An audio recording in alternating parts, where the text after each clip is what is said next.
सहकार मंत्री बाबासाहेब पाटलांनी गोंदियाचं पालकमंत्रीपद सोडलं। इंद्रनील नाईक गोंदियाचे नवे पालकमंत्री। अजित पवारांकडून घोषणा। प्रफुल्ल पटेल यांनी व्यक्त केली होती बाबासाहेब पाटलांवर नाराजी।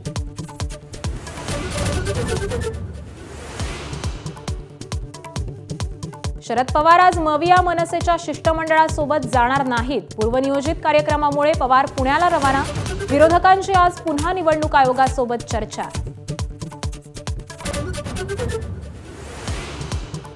मतदार यादीतील घोळ, ईव्हीएम विरोधात विरोधक आक्रमक। मविया आणि मनसे शिष्टमंडळ आज पुन्हा निवडणूक आयोगाचे आयुक्त आणि आयोगाच्या मुख्य अधिकाऱ्यांशी चर्चा करणार। रवींद्र धंगेकरांना आवरा, अन्यथा युतीत मिठाचा खडा पडेल। भाजप नेत्यांची एकनाथ शिंदेंकडे तक्रार। धंगेकरांना शिंदेंकडून सबुरीचा सल्ला। धंगेकर मात्र भूमिकेवर ठाम। 15 वर्षांनंतर आजपासून पुन्हा सोलापूर मुंबई विमानसेवा सुरू होणार। मुख्यमंत्र्यांच्या हस्ते उद्घाटन। मुंबई आणि बंगळुरूला करता येणार विमान प्रवास। 2009 ला किंगफिशर कंपनी अडचणीत पडल्यानं बंद झाली होती विमानसेवा।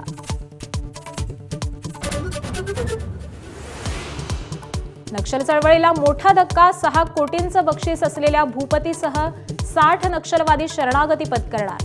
गडचिरोलीतील मुख्यमंत्री फडणवीसांसमोर शस्त्र खाली ठेवणार।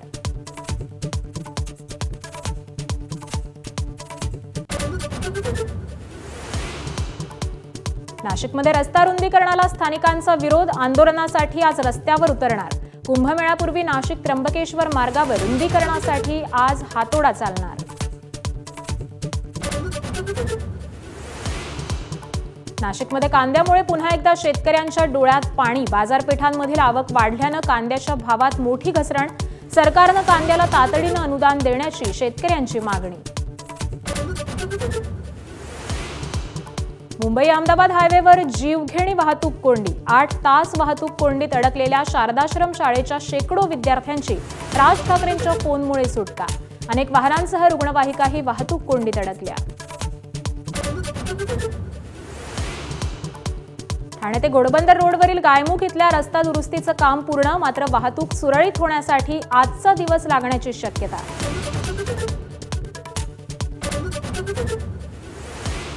बिहारमध्ये सत्ताधारी एनडीए आघाडीत बेबनाव वाढला। चिराग पासवानांच्या लोजपाच्या 13 जागांवर दिलं भाजप आणि जेडीयूने उमेदवार। नितीश कुमारांना मुख्यमंत्री पदाचा उमेदवार म्हणून घोषित करण्याची जेडीयूची मागणी। आमचं सोयाबीन खरेदी करा, नाहीतर सारा व्यापार थांबवू। डोनाल्ड ट्रम्प यांची चीनला धमकी। चीन मुद्दाम आर्थिक खोडा घालत असल्याचा आरोप।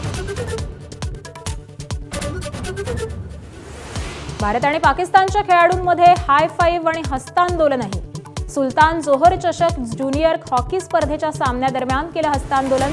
आशिया चषक आणि महिला वर्ल्ड कपमध्ये टाळलं होतं हस्तांदोलन। आजपासून रणजी चषकाला सुरुवात। ऋषभ पंत, मोहम्मद शमी, आकाशदीप, 14 वर्षांचा वैभव सूर्यवंशी यांच्या खेळाकडे राहणार लक्ष। मुंबईची सलामीची लढत जम्मू काश्मीर विरुद्ध।